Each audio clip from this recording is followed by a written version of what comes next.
Okay, all of you good morning. Mamangi class ta khoi chapter number 2 Bayani ahum hariba parasi takpa haubre. Bayani ahum hariba parasi gi Bayani ahum hariba parasi gi khoi gi Dr. Homi Baba gi takpa haugre adubu hariba Dr. Homi Baba gi parase khoi gi paragraph masani takpa loisan gi deko aduna hariba paragraph masani je takpa loisan ji aduga mathang chapter amuk lautharake muna taji ko chapter ju yam de ko handak ki natra chapter ju yam de handak ki third terminal examination gi waina di chapter 2 13 14 amadi 15 hariba chapter mari je khakane aba yantai ko aduna hauji tarani thoi suba latam khoi bayani ahum hariba paraje takpa loiraga di lesson number 13 ne 14 ne amadi 15 hariba para ahum je khaktam taga loire aduna yangaji lesson number 2 ya chen loirba matungda lesson number 13 da la kadori basna kumgi ahan ba nong sairengni parasma di tele adum nong mada loisan ba yarani adagi mathang lesson number 14 dana akoi bagi manglak pa lere aduga lesson number 15 dana isai nongmai gi khulaising hariba parasing jineba talak kadori baje aduna dum yamna thuna loisalani parase duna munna tarje khangdaba yawagana dum google meet ki class ta hango masi tarani thoisuba latam bayani ahum gi paraje takpa loiraga tara humdoi suba latam kumgi ahan banong sairengje masi jimaga para jimaga takthaji aduga mathangi wiki dana khoigi tara mari suba latam akoi bagi manglakpa hariba paraje amuk tharake aduna muna taje yangaje khoigi tarani thoi suba latam gi Dr. Homi Baba gi walhauba portion page number marifu manga page number marifu marang manga gi khoi gi last but one gi paragraph te yangje last but one yangje khoi gi sahi sada haibadi ing so lising amaga samapal humfu manga sahi sada ing so lising amaga samapal humfu manga gi Bharat Pakistan gi lanphamda Pakistan gi pattern ko teng mayam Bharat na thugai khiba adu baba gi bigyan gi lausing gi mapanda gi ne amuka hana haige munataje Bharat amadi Pakistan ani lan songna gibado karamba sahi sadano haiba taragadi si khongadoi ko ing so lising amaga samapal humfu manga hariba ing so lising amaga samapal humfu manga gi Bharat Pakistan gi lanphamda Pakistan gi pyatan teng mayam Bharat na thugai ki ba adu baba gi bigyan gi lausing gi mapanda gi neba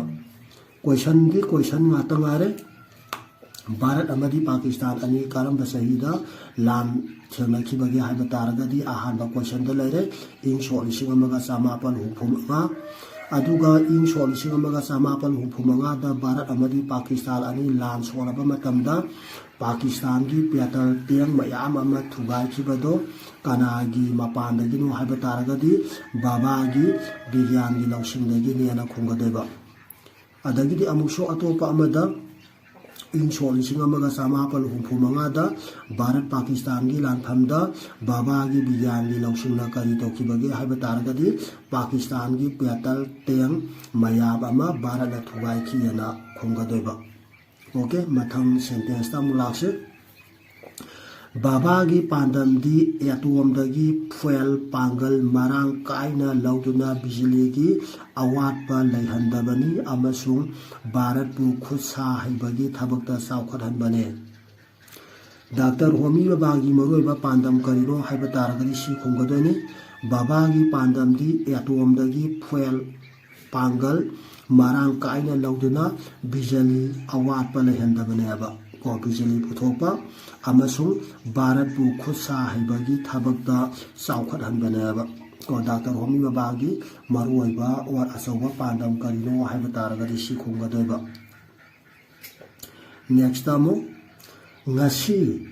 electronics की पोथो कया करी करी पोथोनो हैब मतमदा television computer न Simba थोरकलिबसिसु महाकना लंबी सेमलंबदगिनेबा ngasi खोइना electronics की lambda असुकी मतिक सावखले को electronics की अनौ अनौबा पोचै मयाम अमा पुथोए हारिबा ngasi अखोइना सेनरिबा मखल मखा कया मनुंगी इलेक्ट्रॉनिक्स की पोचै जिंजे कनागी मपानदगी नो खोइना ngasi सेनबा फंगिचे हाइबा तारगदेमो डॉक्टर होमी बाबागी मतेंगदगिने नौ खुंगदोइने नेक्स्ट डॉक्टर बाबा मालियमदा फाउखी अमसुंग सन्मान कया फंखी कई हाइबदो यंगाजे एडमंस मना इंशो लिसिंग अमगा समापल निफुगा निपाल मथंगदा हॉकिंस मना इंशो लिसिंग अमगा समापल निफुगा निपाल मथंगदा पद्मा भूषण उपाधि लिसिंग अमगा समापल यांखै मरी हारिबा जिंजे मुनताजे डॉक्टर होमी बाबाना को खोगी मालियमदा फाउखी अमसुंग सन्मान कया फंखीबा डॉक्टर होमी बाबाना करी करी मना फंखीबगे हाइब तारगदी सिखुंगदोइने एडमंस मना हॉकिंस मना पद्मा भूषण उपाधि हारिबसिंगसे फंखी हाइगदोइने अदगी अमुसु क्वेश्चनजे सेपरेट ओइना हंबा यारे एडमंस मना जिना करम बसहिदा फंखीगे हारगना इंग सोलिसिंग अमगा समापल निफुगा निपालना खुमने अदगी अमुसु हॉकिंस मनाना करम बसहिदा फंखीगे हारगना इंग सोलिसिंग अमगा समापल निफुगा निपालना फंखीना खुमने अदुगा पद्मा भूषण उपाधिना करम बसहिदा फंखीगे हारगना इंग सोलिसिंग अमगा समापल यांखै मरीदा फंखीना खुंगदोइबा शो ओइना हंगागजु यारे नत्रगना अमुसु शोकसे पिथोगा मागी फंगीबा मागी मनाजे सी ओइना हंगागजु मु यारे डॉक्टर होमी बाबाना पद्मा भूषण उपाधि फंखीबदो करम बसहिदनो ना हंगागना मु लिसिंग अमगा समापल यांखै मरीना खुंगदोइने अदुगा लोइना इंग सोलिसिंग अमगा समापल निफुगा निपालदा डॉक्टर होमी बाबाना करी करी मना फंखीबगेन हायरगना एडमंस मना अमदी हॉकिंस मना फंखीना खुंगदोइने को अदुना क्वेश्चन नातनी अदुना पराजे खितांग मुन्ना तारो सिगी पराजे मदी खितांग तत्सु वरे को अदुना कोइगे इमेजिनेशन तौरगा साजलगा इबसु यारनोय वारी नतेबको फेक टू फेक ता लाकदोइने मामिंजिंग शोक्सिंग अदुना खितांग मुन्ना तासे खितांग लुबनी को सिगी पराजे सही सादा हाइबदी इंग सो लिसिंग अमगा समापल यांखै मंगा इंगदा वैज्ञानिकसिंगना एटोमगी पांगलगी लमदा सिजिननाबगी जेनेबादा पुनबदा महापु थबुरेल खनखियबा नत्रा तराई ने हेक्ता खलकपा नते सही सादा करम सही सादा इंग सो लिसिंग अमगा समापल यांखै मंगादा वैज्ञानिकसिंगना एटोमगी पांगलगी लमदा सिजिननाबगी जेनेबादा पुनबदा महापु थौबुरेल खनखियबा गंतारे को सिजुम क्वेश्चन मैम हंबा यारे करम सहीदा खोगी डॉक्टर होमी बाबू वैज्ञानिक सिंगना एटोमगी पांगलगी लमदा सिजिननाबगी जेनेबादा पुनबदा महापु थौबुरेल खनखियन हंगागना इंग सोलिसिंग अमगा समापल यांखै मंगादा इंग सोलिसिंग अमगा समापल यांखै मंगादा खोगी डॉक्टर होमी बाबू करी ओइना खनखिगे हाइबा तारगना खोगी एटोमगी पांगलगी लमदा सिजिननाबगी जेनेबादा पुनबा दा महापु थौबुरेल ओइना खनखियना खुमगसु यारे को हदुना क्वेश्चन गिदी लोई वन थाउजेंड तौरगा खुमबा यारे अदुना मुना ताजे अरोइबदा इंग लिसिंग अमगा समापल यांखै तरेट की इंडियन साइंस कांग्रेस की थौरम मापु ओइना महापु येनाबा लैतना खनखे अदुगा इंग सोलिसिंग अमगा समापल यांखै तरेटा डॉक्टर होमी बाबू करी ओइना खनखिबगे हारगना इंडियन साइंस कांग्रेस की थौरम मापु ओइना येनाबा लैतना खनखि हारनी अदगी अमुसु इंडियन साइंस कांग्रेस की थौरम मपू वैना डॉक्टर होमी बाबू करम सहीदा खनखिगे हारगना इंग सो लिसिंग अमगा समापल यांखै तरेट अना खुंगदेबा ओके परादि लोरे अदुना हौजी अरुबा वाहिगी वाहन दो यंजे अरुबा वाहिगी वाहन दोक्ता यंगजी करी करिनो हाइबल तमजेदा सर्टिफिकेट हारगदी सखमसे हाइबदी खोइना परीक्षा क्लास 10 पास तौरे 12 पास तौरे नत्रा अदगी 4 पास तौरे हाइबदी मोगी स्कूल दगी सर्टिफिकेट के का लोबो याइदना को अदु परीक्षा पास तौरे हाइबदी सखमसे अदु खोइना सर्टिफिकेट कवेबा मायुवल हाइरगना मायायना खुमगसु यारे नत्रगना सेंटर हाइरगसु यारे हाइबदी मफम साबा जगह अदुबने को खुनिंबा अमा ख खुमो अनिसदगी नेक्स्ट टेलीस्कोप हाइरगना अतियागी अरापद लैबा पोत चाउना उबा याना यंगनबा खुलाई अमा दुम हाना खंगे को सिने अतियागी अरापद लैबा पोत चाउना उबा याना यंगनबा खुलाई अमा नेक्स्ट सगो हारगना कोंगोय हाबनी नेक्स्ट संगक नहनबनी हारबदी तौफम खंगदब मखै ngakhanbani haiba ko संगक नहनबनी हारगदी तौफम खंगदब मखै ngakhanbani haiba नेक्स्ट ग्रह हारगना नुमिकी अकोइबदा सतुना लैबा मालेम हारगजु यारे नत्रगना मार्स हारगजु यारे नत्रगना जुपिटर गुम्बा पोट हारगजु यारे अहुम सिगी मनुदा खुमिंगबा अमा खुमो नेक्स्ट शिखा हारगना महै मसिंजिबु खोइना शिखा कवि नेक्स्ट लमयानबा हारगना हाना थबक तोबा मिजिबु खोइना लमयानबा कवि नेक्स्ट मिंथोल हारगना मना पीबा नेक्स्ट रिसर्च हारगना थिजिनबगी थबा बिलाद हारगना इंग्लैंड हाइबनी रीडर हारगना वजागी फममा मालंग हारगना अतिया हाइबनी मथंगदा थियोरी हारगना वाखलोन इरगसु यारे नत्रगना वाखन इरगसु यारे अनिसिगी मनुंदा इनिंगबा अमा इरो मथंगदा इलेक्ट्रॉनिक्स हारगना इलेक्ट्रिक की मतेंगना सिजनबा याबा पोलम दुबु खोइना इलेक्ट्रॉनिक्स कौरे अदुगा अरोइबदा सन्मान हारगना इकाय खुमनाबा हाइबनी को अदुना हौजी लोरे हाइबदी खोइगी तरानिथोइ सुबा लातम लोरे नैनाबा नत्रा नैनाबदी दो वाट्सएप स्टडी मटेरियल ओइना थारागे मथौ ताद्रेदना को मथौ ताद्रे अदुना हौजी तरानिथोइ सुबा लातम लोरे तरानिथोइ सुबा लातम अदुना हौजी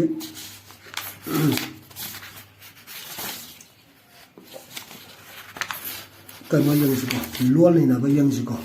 लोल नैनाबा पेज नंबर 34 लोल नैनाबदा ओके यंगजे कोक्ता आइबु पोपा अदु इपानी को आइबु पोपा अदु इपानी अदु माइ मागी इमुंगी मतुंगिना दुम तोंगान तोंगान बन मिंग कौनबा यावी सिदा दुम लाइक तजु यावरकदौनी यंगजी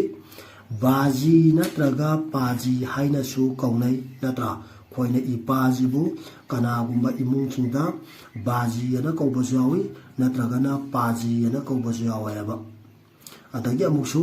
बाबा हाइना कौबसु सनै को बाबा ना कौबसु सनै को इपा ना कौबसु सनै बाजी अना कौनबसु यावी पाजी अना कौबसु यावी अदगी बाबा ना कौबसु यावयबा इमुंगी सनबीगी मखा पोले को सिदे सीमा कौगदबनी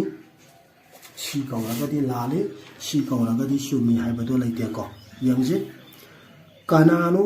करी कौगनी हायोय गंदारे को अदुना हौजे आइबु पोपा अदु इपानी नत्रा बाजी नत्रगा पाजी हाइनसु कौनै बाबा हाइना कौबसु सनै अदुना सिदैदा मखादा पिरिबा ममिंजिंजे कनानो करी कौगनी हायोबमा सम हारबदा मिंथोन पियोसिनी को बाबागी मसी अजिबुना खोइना इने हल कौई को नोई बाबागी मसी लैरमगनी को कोई लैतबसु यावरमगनी अदुगा लैरबा तारगदी नोई बाबागी मसी दो नोई बाबागी मसी अजिबुना खोइना इने हल कौएब केन तारे को ꯑꯗꯒꯤ ꯕꯕꯥꯒꯤ ꯃꯆꯜ ꯍꯥꯏꯔꯒꯅ ꯅꯣꯏ ꯕꯕꯥꯒꯤ ꯃꯆꯟꯅꯨꯄꯤ ꯒ꯭ꯌꯥꯟ ꯇꯥꯔꯦꯀꯣ ꯅꯣꯏ ꯕꯕꯥꯅ ꯍꯟꯕ ꯅꯣꯏ ꯕꯕꯥꯒꯤ ꯃꯆꯟꯅꯨꯄꯤꯗꯣ ꯒ꯭ꯌꯥꯟ ꯇꯥꯏꯀꯣ ꯑꯗꯨꯕꯨ ꯅꯈꯣꯏꯅ ꯀꯩ ꯀꯧꯔꯅꯤ ꯍꯥꯏꯕ ꯃꯇꯝꯗ ꯏꯅꯦꯇꯣꯜ ꯑꯅ ꯀꯧꯒꯗꯣꯏꯅꯤꯀꯣ ꯒ꯭ꯌꯥꯟ ꯇꯥꯕ꯭ꯔꯥ ꯏꯅꯦꯇꯣꯜ ꯑꯗꯒꯤ ꯑꯃꯨꯛꯁꯨ ꯕꯕꯥꯒꯤ ꯃꯄꯥ ꯅꯣꯏ ꯕꯕꯥꯒꯤ ꯃꯄꯥ ꯂꯩꯗꯅꯀꯣ ꯅꯣꯏ ꯕꯕꯥꯒꯤ ꯃꯄꯥꯁꯤꯗ ꯅꯣꯏꯅ ꯏꯄꯨ ꯀꯧꯕꯁꯨ ꯌꯥꯎꯏ ꯀꯅꯥꯒꯨꯝꯕ ꯏꯃꯨꯡꯗ ꯄꯨꯄꯨ ꯀꯧꯕꯁꯨ ꯌꯥꯎꯏ ꯅꯠꯇ꯭ꯔꯥ ꯏꯄꯨ ꯀꯧꯕ ꯑꯗꯒꯤ ꯄꯨꯄꯨ ꯀꯧꯕ ꯒ꯭ꯌꯥꯟ ꯇꯥꯏꯀꯣ ꯏꯄꯨ ꯀꯧꯕꯁꯨ ꯑꯗꯨꯝ ꯌꯥꯎꯔꯦ ꯑꯗꯩ ꯄꯨꯄꯨ ꯀꯧꯕꯁꯨ ꯌꯥꯎꯔꯦ ꯃꯊꯪꯗ ꯕꯕꯥꯒꯤ ꯃꯌꯥꯝꯕ ꯅꯣꯏ ꯕꯕꯥꯒꯤ ꯃꯌꯥꯝꯕꯗꯅꯤꯀꯣ ꯅꯣꯏ ꯕꯕꯥꯒꯤ ꯃꯌꯥꯝꯕꯗ ꯑꯩꯈꯣꯏꯒꯤ ꯑꯔꯤꯕ ꯂꯣꯟꯗ ꯍꯥꯏꯕ ꯇꯥꯔꯦ ꯑꯔꯤꯕ ꯂꯣꯟꯗꯗꯤ ꯑꯩꯈꯣꯏꯒꯤ ꯏꯄꯜ ꯑꯅ ꯀꯧꯏ ꯒ꯭ꯌꯥꯟ ꯇꯥꯏꯀꯣ ꯕꯕꯥꯒꯤ ꯃꯌꯥꯝꯕꯁꯤ ꯏꯄꯜ ꯑꯅ ꯀꯧꯏ ꯑꯗꯨꯕꯨ ꯍꯧꯖꯤꯛꯀꯤ ꯑꯩꯈꯣꯏꯒꯤ ꯃꯣꯗꯔꯟ ꯍꯥꯏꯒꯗ꯭ꯔꯥ ꯑꯅꯧꯕ ꯃꯇꯝꯒꯤ ꯆꯠꯅꯕꯤꯁꯤꯗꯩꯗꯗꯤ ꯕꯕꯥꯆꯧ ꯑꯅ ꯀꯧꯕꯁꯨ ꯌꯥꯎꯏ ꯑꯗꯒꯤ ꯕꯥꯆꯧ ꯑꯅ ꯀꯧꯕꯁꯨ ꯌꯥꯎꯏ ꯑꯗꯨꯕꯨ ꯑꯔꯤꯕꯗꯗꯤ ꯏꯄꯜ ꯑꯅ ꯀꯧꯒꯗꯣꯏꯅꯤꯀꯣ ꯑꯁꯦꯡꯕꯒꯤ ꯑꯣꯏꯅꯗꯤ ꯅꯦꯛꯁꯇ ꯕꯕꯥꯒꯤ ꯃꯅꯥꯎ ꯕꯕꯥꯒꯤ ꯃꯅꯥꯎꯁꯤꯗꯩꯗꯅ ꯑꯁꯦꯡꯕ ꯑꯩꯈꯣꯏꯒꯤ ꯑꯔꯤꯕ ꯂꯣꯟ ꯍꯥꯏꯕ ꯇꯥꯔꯦ ꯑꯔꯤꯕ ꯂꯣꯟꯁꯤꯗꯅ ꯑꯩꯈꯣꯏꯅ ꯀꯔꯤ ꯀꯧꯒꯅꯤ ꯍꯥꯏꯕ ꯃꯇꯝꯁꯤꯗꯅ ꯑꯩꯈꯣꯏꯅ ꯈꯨꯔꯥꯇꯣꯜ ꯑꯅ ꯀꯧꯒꯅꯤ ꯑꯗꯨꯕꯨ ꯍꯧꯖꯤꯛꯀꯤ ꯈꯨꯔꯥꯇꯣꯜ ꯑꯅꯁꯨ ꯀꯧꯏ ꯑꯗꯒꯤ ꯈꯨꯔꯥꯅꯁꯨ ꯀꯧꯏ ꯒ꯭ꯌꯥꯟ ꯇꯥꯏꯀꯣ ꯈꯨꯔꯥꯇꯣꯟ ꯀꯧꯕꯁꯨ ꯌꯥꯎꯏ ꯈꯨꯔꯥ ꯀꯧꯕꯁꯨ ꯌꯥꯎꯏ ꯑꯗꯨꯕꯨ ꯍꯧꯖꯤꯛꯀꯤ ꯑꯅꯧꯕꯗꯗꯤ ꯑꯗꯨꯝ ꯕꯕꯥꯆꯥ ꯀꯧꯕꯁꯨ ꯌꯥꯎꯔꯦ ꯑꯗꯨꯗꯤ ꯏꯃꯨꯡ ꯏꯃꯨꯡꯒꯤ ꯃꯈꯥ ꯄꯣꯜꯂꯦ ꯑꯗꯨꯒ ꯃꯊꯪꯗ ꯑꯩꯈꯣꯏꯒꯤ ꯕꯕꯥꯒꯤ ꯃꯁꯦꯜ ꯒ꯭ꯌꯥꯟ ꯇꯥꯏꯀꯣ ꯅꯣꯏꯒꯤ ꯕꯕꯥꯒꯤ ꯃꯁꯦꯜꯁꯦ ꯒ꯭ꯌꯥꯟ ꯇꯥꯕ꯭ꯔꯥ ꯅꯣꯏ ꯅꯣꯏꯒꯤ ꯕꯕꯥꯒꯤ ꯃꯁꯦꯜꯁꯦ ꯒ꯭ꯌꯥꯟ ꯇꯥꯏꯀꯣ ꯅꯣꯏ ꯕꯕꯥꯒꯤ ꯃꯁꯦꯜ ꯍꯥꯏꯕ ꯇꯥꯔꯒꯗꯤ ꯅꯣꯏ ꯏꯃꯥꯒꯤ ꯃꯧꯄ꯭ꯋꯥ ꯅꯨꯄꯥꯗꯣ ꯇꯥꯔꯛꯀꯗꯣꯏꯕ ꯒ꯭ꯌꯥꯟ ꯇꯥꯏꯀꯣ ꯑꯗꯩꯗꯗꯤ ꯅꯣꯏꯅ ꯀꯩ ꯀꯧꯔꯅꯤ ꯃꯥꯝꯇꯣꯜ ꯑꯅ ꯀꯧꯔꯛꯀꯗꯣꯏꯅꯤ ꯑꯗꯨꯒ ꯅꯣꯏ ꯕꯕꯥꯒꯤ ꯃꯕꯥꯏ ꯍꯥꯏꯔꯒꯅ ꯅꯣꯏꯒꯤ ꯑꯩꯈꯣꯏꯒꯤ ꯅꯣꯏ ꯏꯃꯥꯒꯤ ꯃꯕꯨꯡꯁꯦ ꯁꯤꯗꯩꯗꯅ ꯅꯣꯏꯅ ꯃꯥꯝꯍꯜ ꯑꯅ ꯀꯧꯔꯅꯤꯀꯣ ꯑꯗꯒꯤ ꯅꯣꯏꯒꯤ ꯕꯕꯥꯒꯤ ꯃꯇꯩꯃꯁꯤꯗꯩꯗ ꯑꯩꯈꯣꯏꯅ ꯑꯁꯦꯡꯕꯒꯤꯗꯤ ꯏꯃꯥꯕꯣꯛ ꯀꯧꯒꯗꯕꯅꯤ ꯏꯃꯥꯕꯣꯛ ꯀꯧꯕ ꯂꯩ ꯃꯥꯕꯣꯛ ꯀꯧꯕ ꯂꯩ ꯑꯗꯨꯒ ꯃꯥꯆꯧꯕꯤ ꯑꯅꯁꯨ ꯀꯧꯏꯀꯣ ꯑꯗꯨꯅ ꯑꯗꯨꯝ ꯏꯃꯨꯡ ꯏꯃꯨꯡꯒꯤ ꯃꯈꯥ ꯄꯣꯜꯂꯦ ꯁꯤꯗꯤ ꯒ꯭ꯌꯥꯟ ꯇꯥꯔꯦꯀꯣ ꯅꯦꯛꯁ ꯁꯝꯗ ꯑꯃꯨꯛ ꯌꯦꯡꯁꯤ ꯃꯈꯥꯒꯤ ꯋꯥꯍꯩꯁꯤꯡ ꯑꯁꯤ ꯌꯦꯡꯁꯤ ꯀꯔꯤ ꯍꯥꯏꯅꯣ ꯍꯥꯏꯕꯗꯣ ꯌꯦꯡꯁꯤ ꯃꯤ ꯄꯣꯡ ꯅꯥꯄꯤ ꯁꯤꯡꯕꯤ ꯍꯩ ꯔꯥ ꯌꯦꯡꯁꯤꯀꯣ ꯃꯈꯥꯗ ꯀꯔꯤ ꯀꯔꯤ ꯂꯥꯛꯀꯦ ꯍꯥꯏꯕꯁꯤ ꯌꯦꯡꯁꯤ ꯃꯁꯤꯗ ꯄꯣꯡ ꯁꯤꯡꯕꯤ ꯔꯥ ꯑꯁꯤ ꯋꯥꯍꯟꯊꯣꯛ ꯊꯣꯏꯅ ꯂꯩꯕ ꯅꯠꯇꯦꯕ ꯅꯠꯇ꯭ꯔꯥ ꯃꯤꯁꯤꯕꯨꯅꯦꯕ ꯑꯩꯈꯣꯏꯅ ꯈꯪꯅꯔꯤꯁꯦ ꯅꯥꯄꯤꯁꯤꯕꯨꯅꯦꯕ ꯑꯩꯈꯣꯏꯅ ꯈꯪꯅꯔꯤꯁꯦ ꯍꯩꯁꯤꯕꯨꯅꯦꯕ ꯑꯩꯈꯣꯏꯅ ꯈꯪꯅꯔꯤꯁꯦ ꯑꯗꯨꯕꯨ ꯁꯤꯗꯩꯗ ꯄꯣꯡ ꯍꯥꯏꯔꯤꯕ ꯋꯥꯍꯩ ꯁꯤꯡꯕꯤ ꯍꯥꯏꯔꯤꯕ ꯋꯥꯍꯩ ꯑꯃꯗꯤ ꯔꯥ ꯍꯥꯏꯔꯤꯕ ꯋꯥꯍꯩꯁꯤꯗꯤ ꯑꯩꯈꯣꯏꯅ ꯃꯅꯤꯄꯨꯔꯤ ꯂꯣꯟꯗ ꯍꯥꯏꯔꯒꯅ ꯑꯩꯈꯣꯏꯅ ꯋꯥꯇꯞꯀ ꯍꯥꯏꯕꯗꯣ ꯀꯩꯅꯣꯀꯣ ꯐꯖꯅꯅꯕꯒꯤꯗꯃꯛꯇ ꯇꯞꯁꯟꯕ ꯑꯍꯦꯟꯕ ꯋꯥꯇꯞ ꯑꯩꯈꯣꯏꯒꯤ ꯏꯪꯂꯤꯁꯇ ꯍꯥꯏꯔꯒꯅ ꯄ꯭ꯔꯤꯐꯤꯛꯁ ꯑꯦꯐꯤꯛꯁ ꯁꯥꯐꯤꯛꯁ ꯂꯩꯕꯗꯣ ꯀꯩꯅꯣꯀꯣ ꯑꯍꯦꯟꯕ ꯋꯥꯇꯞꯅꯦꯕ ꯍꯥꯏꯕꯗ ꯅꯨꯡꯉꯥꯏꯅꯕ ꯍꯦꯛꯇ ꯍꯥꯏꯅꯈꯤꯕꯅꯦꯕ ꯁꯖꯨ ꯍꯥꯏꯔꯦꯀꯣ ꯍꯥꯏꯕꯗ ꯅꯨꯡꯉꯥꯏꯅꯕ ꯍꯦꯛꯇ ꯍꯥꯏꯅꯈꯤꯕꯅꯤ ꯃꯣꯏꯁꯦ ꯋꯥꯍꯟꯊꯣꯛ ꯂꯩꯕ ꯑꯥꯔꯊ ꯂꯩꯕ ꯋꯥꯍꯩ ꯅꯠꯇꯦꯕ ꯌꯥꯔꯦꯀꯣ ꯃꯅꯤꯄꯨꯔꯤꯗ ꯑꯁꯤꯒꯨꯝꯕ ꯃꯔꯥꯡ ꯀꯥꯏꯅ ꯂꯩ ꯈꯨꯗꯝ ꯈꯔꯒ ꯌꯦꯡꯁꯤ ꯃꯗꯨꯗꯤ ꯀꯔꯤ ꯀꯔꯤꯅꯣ ꯌꯦꯡꯁꯤ ꯌꯦꯅꯈꯥ ꯂꯨꯈꯥ ꯌꯦꯅꯈꯥ ꯂꯨꯈꯥ ꯍꯥꯏꯁꯦ ꯁꯤꯗꯩꯗ ꯂꯨꯈꯥꯁꯦ ꯀꯩꯁꯨ ꯗꯔꯀꯥꯔ ꯑꯣꯏꯕ ꯄꯣꯠ ꯅꯠꯇꯦꯀꯣ ꯌꯦꯅꯈꯥ ꯍꯥꯏꯔꯒꯗꯤ ꯑꯩꯈꯣꯏꯒꯤ ꯌꯨꯝꯒꯤ ꯌꯦꯅꯈꯥ ꯑꯋꯥꯡ ꯊꯪꯕ ꯅꯥꯀꯜ ꯃꯈꯥꯔꯣꯝ ꯊꯪꯕ ꯅꯥꯀꯜ ꯃꯅꯤꯡꯂꯣꯝ ꯊꯪꯕ ꯅꯥꯀꯜ ꯂꯩꯗꯅꯀꯣ ꯌꯨꯝꯒꯤ ꯌꯦꯅꯈꯥꯁꯤꯕꯨꯅꯦꯕ ꯑꯗꯨꯕꯨ ꯂꯨꯈꯥꯁꯤꯗꯤ ꯀꯩꯁꯨ ꯁꯤꯖꯤꯟꯅꯕ ꯋꯥ ꯅꯠꯇꯦ ꯑꯗꯨꯒ ꯁꯨꯝ ꯍꯥꯏꯖꯟꯕꯒꯤ ꯋꯥꯅꯦꯕ ꯌꯦꯅꯈꯥ ꯂꯨꯈꯥ ꯄꯩꯁꯥ ꯅꯨꯡꯁꯥ ꯅꯠꯇ꯭ꯔꯥ ꯄꯩꯁా ꯅꯨꯡꯁꯥꯁꯤꯁꯨ ꯑꯩꯈꯣꯏꯒꯤ ꯄꯩꯁꯥ ꯃꯅꯤꯁꯤꯅꯤ ꯅꯨꯡꯁꯥꯁꯦ ꯀꯩꯁꯨ ꯁꯤꯖꯤꯟꯅꯕ ꯄꯣꯠ ꯅꯠꯇꯦꯀꯣ ꯁꯨꯝ ꯑꯍꯦꯟꯕ ꯑꯦꯗꯤꯁꯅꯦꯜ ꯋꯥꯅꯦꯕ ꯅꯣꯡꯁꯤꯡ ꯅꯠꯇ꯭ꯔꯥ ꯉꯁꯤ ꯉꯔꯥꯡꯁꯦ ꯅꯣꯡꯁꯤꯡꯒꯤ ꯐꯤꯕꯝ ꯐꯠꯇꯦ ꯀꯥꯏꯅ ꯍꯥꯏꯅꯕꯗꯣ ꯑꯗꯨ ꯃꯇꯥꯡꯁꯤꯗ ꯍꯥꯏꯅꯔꯤꯁꯦ ꯅꯣꯡ ꯆꯨꯕ ꯅꯣꯡ ꯍꯥꯡꯕ ꯅꯣꯡꯗꯨꯕꯨꯅꯤ ꯆꯤꯡ ꯀꯩꯁꯨ ꯅꯠꯇꯦ ꯆꯤꯡ ꯗꯔꯀꯥꯔ ꯑꯣꯏꯗꯦ ꯅꯠꯇ꯭ꯔꯥ ꯅꯣꯡꯒ ꯆꯤꯡꯒ ꯀꯩꯁꯨ ꯃꯔꯤ ꯂꯩꯅꯗꯦꯕ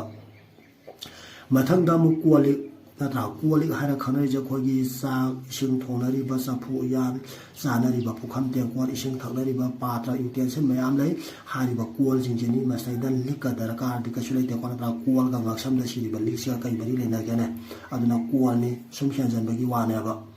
ꯑꯗꯩ ꯃꯊꯪꯗ ꯑꯃꯨꯛ ꯏꯁꯤꯡ ꯃꯥꯏꯁꯤꯡ ꯍꯥꯏꯔꯤꯕꯁꯤꯁꯨ ꯑꯩꯈꯣꯏꯒꯤ ꯏꯁꯤꯡꯗꯨꯕꯨꯅꯤꯀꯣ ꯁꯤꯗꯩꯗ ꯈꯪꯅꯔꯤꯁꯦ ꯑꯗꯨꯅ ꯁꯤꯒꯨꯝꯕ ꯋꯥꯍꯩꯁꯤꯡꯁꯦ ꯑꯗꯨꯝ ꯍꯪꯉꯛꯄ ꯌꯥꯏ ꯌꯥꯏꯀꯣ ꯑꯗꯨꯅ ꯑꯗꯨꯝ ꯃꯨꯟꯅ ꯇꯥꯁꯜꯂꯨꯀꯣ